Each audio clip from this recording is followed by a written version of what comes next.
turunin full tim, benar-benar full tim. Semua pemain di luar negerinya dipanggil pulang. Lebih bagus karena Indonesia berani keluar menyerang, megang bola, apalagi babak pertama.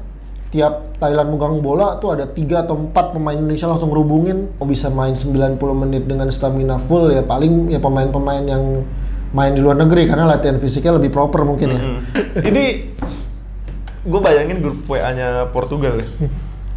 Ada Bruno, ada Ronaldo, ada Ruben Neves, ada Moutinho, dan teman-teman lainnya Rui Patricio. Itu ngobrolin apa? Patricio kan udah di Roma. Patricio, iya sih. Semedo. Itu ngomonginnya apa ya? Menang nih gitu. Kenapa Ronaldo mainnya jadi turun ya sama teman-teman begitu? Kadang-kadang teman juga bikin pengaruh buruk. Gue nggak tahu ada nggak yang bilangin si Greenwood itu atau dia anaknya pejabat siapa gitu jadi nggak berani bilangin. Maksudnya tuh lu lihat peluangnya lu buang, banyak pemain kosong yang bisa lu passing. Iya parah banget itu. MU tuh berkali-kali ini penyakit juga.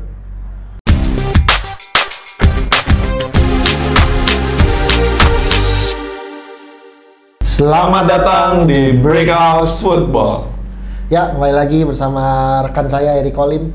Hah? Bukan. Kenapa dong? Winston gimana? Winston? Lagi rame. Buk. Iya. Iya, bentar lagi. Tapi kok kita nggak masuk YouTube Rewind ya?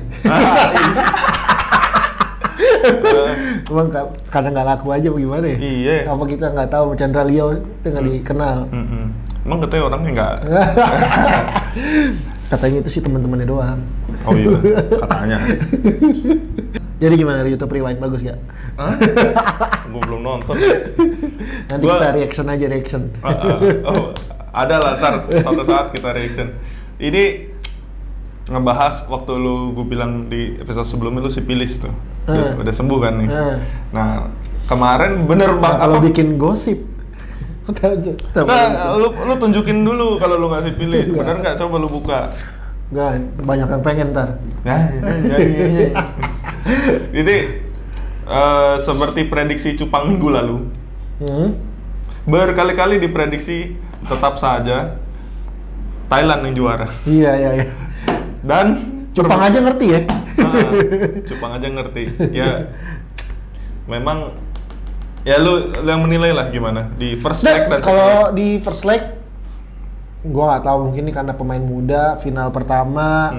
Cuman ada 2 pemain yang pernah main di AFF sebelumnya, Evan Dimas sama Fahrudin. Ya jadi ini kayak final pertama, mungkin grogi, terus juga masih muda, jam terbangnya masih kurang. Terlihat banget apalagi di babak pertama ya. Di awal-awal tuh bahkan Thailand udah 2 peluang, yang peluang kedua gol.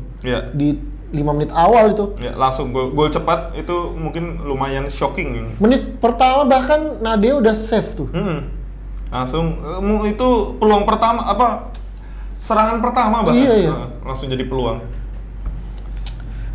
Ya memang apalagi di babak kedua kayaknya udah hilang fokus, udah nggak pede setelah berapa kali di babak pertama pas di press salah passing jadinya nggak pede, di babak kedua malah menurun.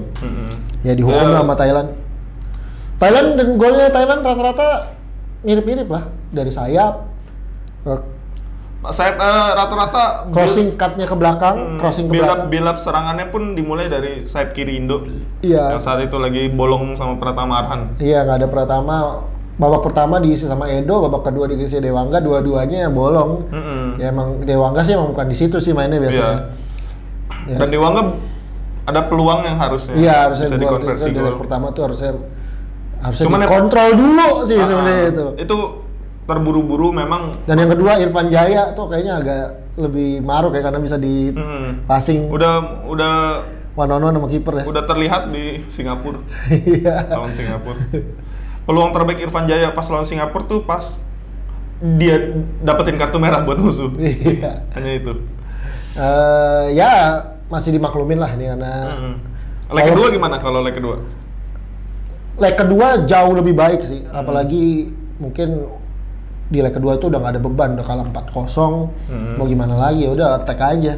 Dan itu justru jadi lebih bagus karena Indonesia berani keluar menyerang, megang bola, apalagi babak pertama. Tiap Thailand megang bola tuh ada 3 atau 4 pemain Indonesia langsung ngerubungin, dan hasilnya ya babak pertama kita unggul, walaupun di awal babak kedua balik lagi ya agak kendor dikit. Kita tuh kalau ngomongin agregat ya, agregat babak pertama kita seri loh sama Thailand. Agregatnya hitungnya babak pertama ya, seri ya. Di babak kedua ya mungkin masih panjang lah prosesnya karena gegen pressing itu kan butuh stamina, sedangkan mungkin ya PR juga untuk anak-anak muda ini. Iya. Yang bisa main 90 menit dengan stamina full ya paling ya pemain-pemain yang main di luar negeri karena latihan fisiknya lebih proper mungkin ya. Untuk yang main di Indonesia yang bukan mendiskreditkan tapi emang kayaknya masih belum karena itu fisik itu kan bukan cuma dari latihan juga sebenarnya, dari makanan, dari bukan mendiskreditkan Indonesia tapi terbukti kita bahkan pakai pelatih luar negeri. Iya ya. Yang hasilnya bahkan Sintayong setelah pertandingan berakhir kan bilang kalau memang mau lebih bagus lagi Indonesianya Liga 1-nya diperbaikin kualitasnya. Itu udah jadi concern dia dari dulu tuh. Iya. Sama pemain-pemain Thailand pun ngomong pemain Indonesia tuh bisa lebih bagus kalau keluar negeri. Iya, kalau keluar negeri. Mungkin liga-liga terdekat kayak liga yang tapi gue puas apalagi yang di leg kedua tuh mainnya oke banget sih. Tuh oke. Di leg kedua babak pertama apalagi ya. Itu masalah hanya keberuntungan peluang aja lah. Iya. Gue jadi ya kalau di leg pertama kita mainnya kayak gitu gimana ya? Kayaknya lebih seru pertandingannya di leg lebih seru. Walaupun menurut gue tetap bakal Thailand yang juara ya. Iya. Karena secara kelas dan kualitas Thailand untuk diketahui Thailand itu turunin full tim, benar-benar full tim. Semua pemain di luar negerinya dipanggil pulang. Ada Teraton Bunmatan tuh yang walaupun leg pertama juga nggak main itu yang back kiri. Itu kan jagoan back kirinya Yokohama Marinos. Itu juga pemain intinya Yokohama. Canatip pernah masuk team of the year-nya J-League. Canatip tuh. Messi-nya ASEAN. Iya. Terasil Dangda pun turun walaupun udah 32 tahun main di Almeria dia. Terasil pun nggak usah diraguin lah di AFF. Dia udah 100 caps lebih di Thailand. Iya. Top skor juga. Ya. Terasil ya tetap Terasil. Ditambah beberapa pemain naturalisasinya mereka juga cukup bagus. Ya. Kita lihat aja lah, ini kan kedepannya ada AFF U23. Gue sih berharap yang AFF U23 pemain-pemain yang udah main di timnas senior mendingan ya dipanggil beberapa aja lah. Ya, apalagi yang main luar negeri nggak usah dipanggil lah. Ya main yang main Indonesia aja biar jam terbangnya punya pengalaman, ya, jam terbangnya punya mentalitas, punya. Kalau udah main di senior menurut gua nggak usah turun kelas lagi untuk main di junior sih kayaknya. Nggak usah kelompok umur lagi lah ya. Iya, sayang aja gitu. Biar persaingannya juga tetap di senior tuh tetap oke gitu persaingan. Di U23 kita nggak apalagi nih temanya AFF U23. Di U23 AFF itu kayaknya kita juga nggak perlu ngejar-ngejar banget piala lah. Nggak terlalu dikenang juga. Maksudnya ya mungkin orang proud pada saat itu pas megang piala misalnya juara gitu.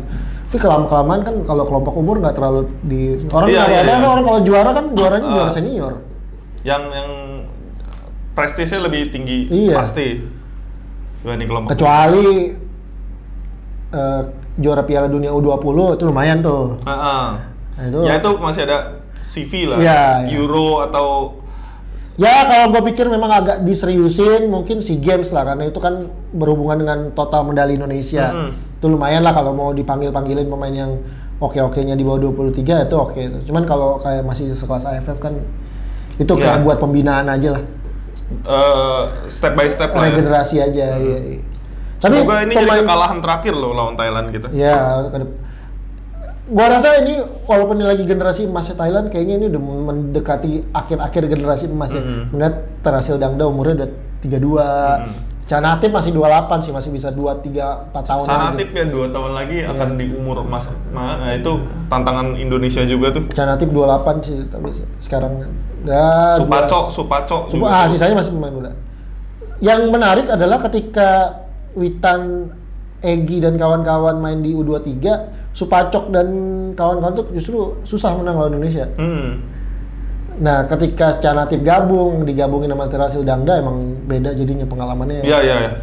Nah, makanya gue optimis lah ntar kedepannya sama Thailand sih nggak separah, bukannya gapnya jadi nggak sejauh ini aja sekarang. Ini beberapa orang bilang tuh Indonesia sama Thailand itu beda tingkatnya, 2 tingkat bahkan bukan 1 tingkat. turunin dulu aja dulu satu tingkat, step by step. Karena kalau di level umurnya ya harusnya di U23 kemarin Indonesia menang kalau Thailand. Ya tinggal gimana regenerasi. Rajin main aja sih kalau menurut gue yang di luar negeri. Gak usah muluk-muluk main di Eropa Timur kayak Egy, yang penting main tiap minggu itu juga nambah pengalaman, jam terbang. Musuh-musuhnya juga berbeda pasti sama Asia. Biasanya rata-rata ya kenapa orang yang sudah main di Eropa tuh lebih mudah untuk melawan pemain-pemain Asia. Itu udah pasti karena dari fisiknya mereka udah menang. Harusnya pemain-pemain yang punya jam terbang apalagi di Eropa tuh jauh lebih oke lah biasanya daripada main di Liga Asia. Lihat finishing gol Egy yang gol kedua itu kan bagus banget tuh, maksudnya dia tenang ngambil dari pojok yang agak susah walaupun tuh kesukaannya dia ya kaki kiri ya, cuman ya kan dari pojok itu kadang-kadang juga melebar bolanya kadang-kadang. Ya kalau ya itu maksud gua pemain juga harus punya hotspotnya juga. Dia lu kalau ngambil tendangan di situ ya minta di pemain terbaik lo selama AFF? Paling mencuat buat gue ya, gue bilang Indonesia aja lah. Pratama Arhan sih. Arhan, gua ada dua sih sebenarnya, gue bingung milihnya.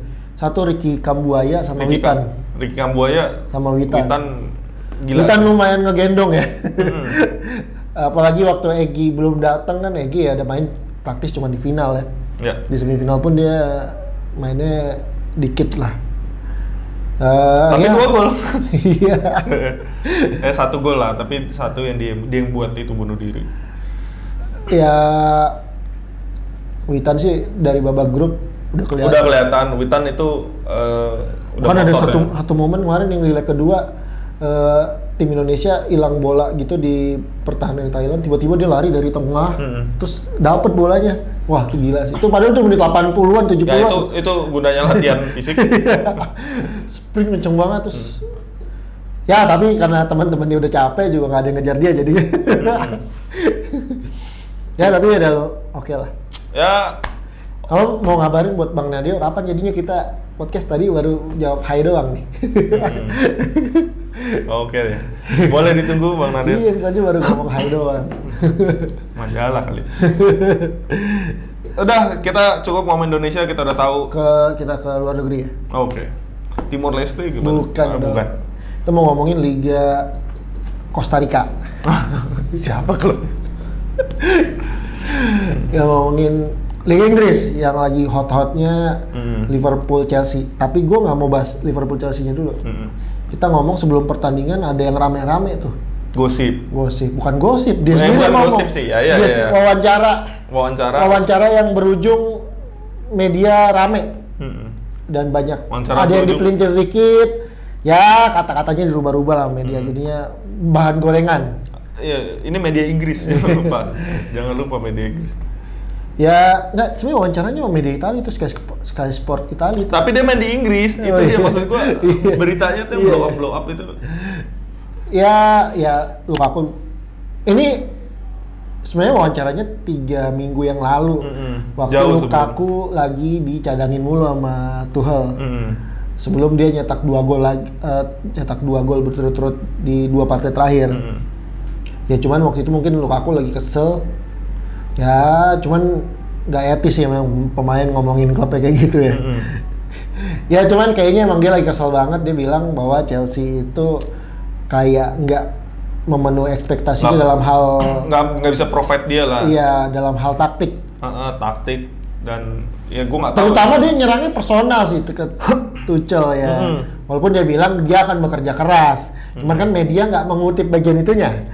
Orang cuma dia kecewa sama taktiknya Tuchel. Ya gitu-gitulah.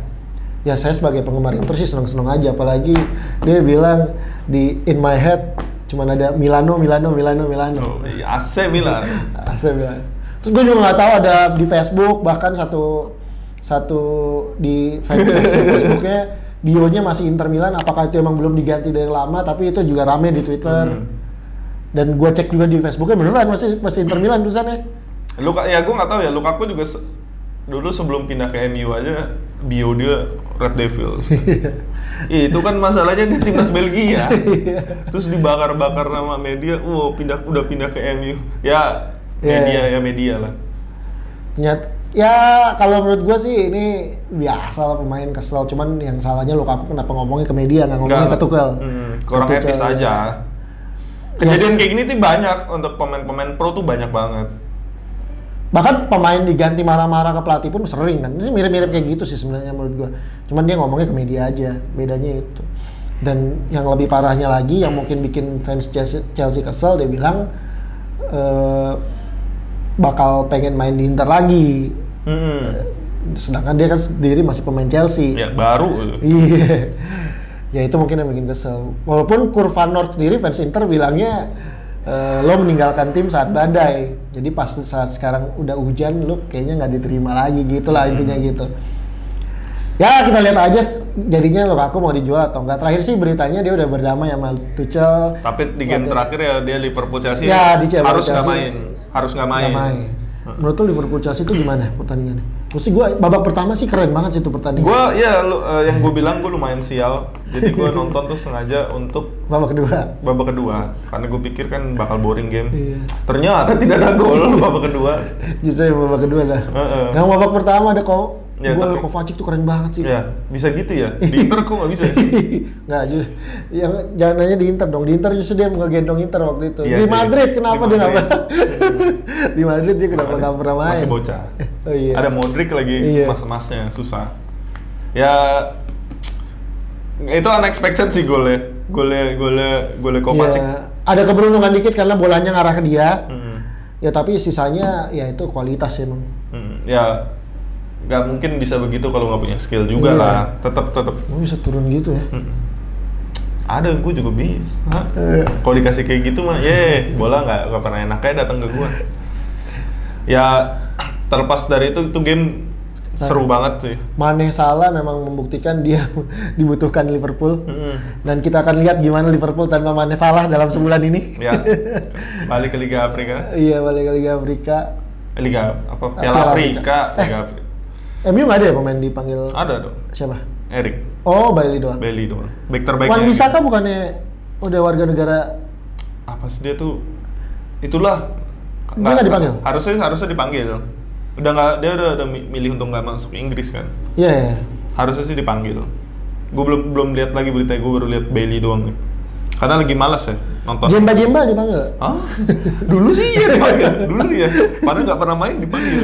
Walaupun di timnas nggak dimainin juga. Ya ini juga jadi problem nih.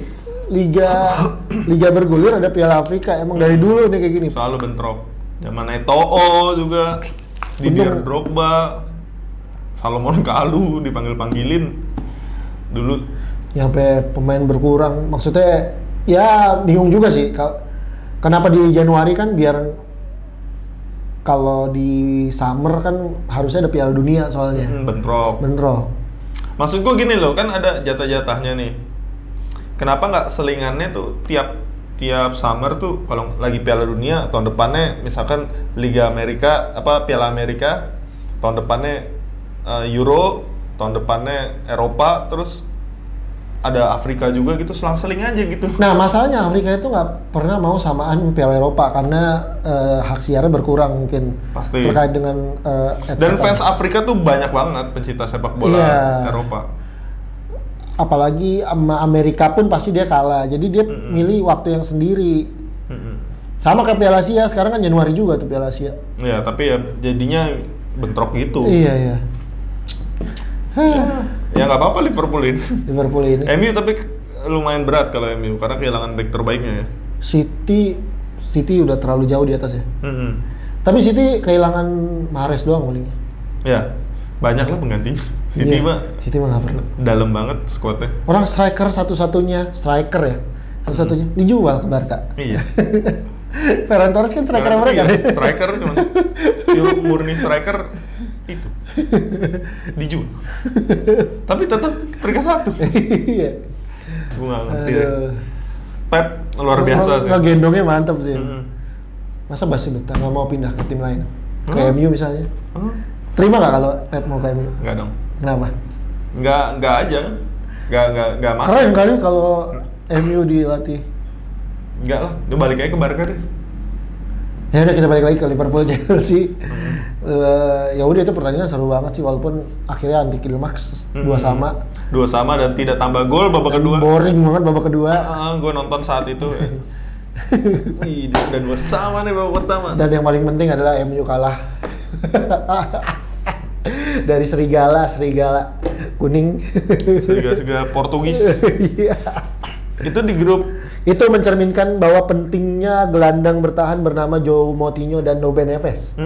MU nggak punya kan gelandang bertahan yang bisa megang bola.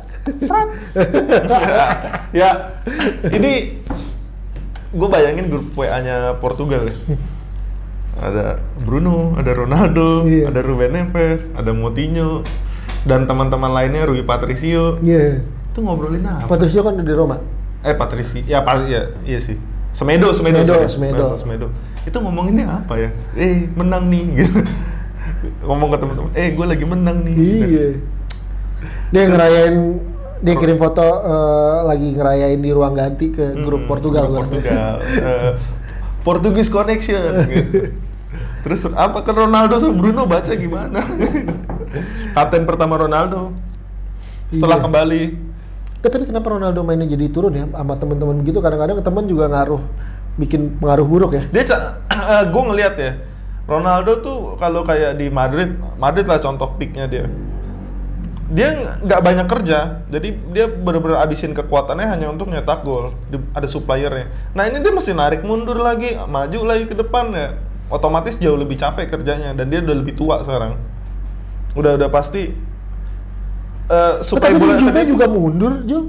Di Juve juga dia bantu kadang-kadang ngambil bola dari belakang. Ya tapi ada suppliernya gitu, tengahnya tuh jalan loh Juve. Biarpun ada Pjanic dulu deh, zaman dia Pjanic. Sekarang MU kurang sebenarnya tuh kalau ngelihat dari gameplay kemarin kurang tim playernya. Semua star player.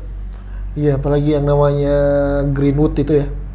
Kenapa dia maruk sekali jadi pemain? Gue nggak ngerti. Berkali-kali dia harusnya tuh ngelihat video-video dia, peluang yang dia buang, lu recap deh gitu. Apa kan baru ganti tahun gitu resolusi? Apa karena dia striker? Dia sayap dari dulu. Bukannya dia posisi asli striker ya? Dia bisa striker, tapi kan dia. Ya gue berpikirnya mungkin karena dia oportunisnya sebagai striker, jadi kebiasaan dapat peluang dikit apapun di depan gawang syuting. Maksud gue nggak tahu ada nggak yang bilangin si Greenwood itu atau dia anaknya pejabat siapa gitu jadi nggak berani bilangin. Maksudnya tuh lu lihat peluang yang lu buang, banyak pemain kosong yang bisa lu passing. Iya parah banget itu. MU tuh berkali-kali ini penyakit juga. Depan peluang banyak, pas dapat sedikit ruangnya sedikit, dia paksa shoot. Padahal lu masih bisa buka ke samping kiri kanan, habis itu minta maaf. Maksud gue coba lu ubah, berkali-kali lu gagal dengan pola kayak gitu, kenapa nggak mau berbenah diri sih? Atau menurut gue di ruang ganti nggak ngobrol gitu? Kayak gue manja aja gue rasa tuh pemain-pemain. Gue nggak paham, akhirnya gue ngelihat juga nggak sepenuhnya salah Solskjaer, diubah taktik pun memang pemainnya aja, nggak ada tim player tuh berat banget. Semua ini raja ya. Iya. Semua berasa raja ya. Susah cuy, lu main catur semuanya raja, jalannya kecil-kecil. Udah gak banyak missnya aja, kurang pemain yang tim player. DM gue rasa kurang DM yang tim player yang bisa bagi bola. Iya tim player aja, DM mah kalau mau ngomongin DM punya Matic, punya McTominay, punya Pogba. Tapi kalau semuanya star player nggak works gitu. Ya, gue nggak tahu lah. Sebenarnya menurut gue, MU nggak usah banyak beli pemain.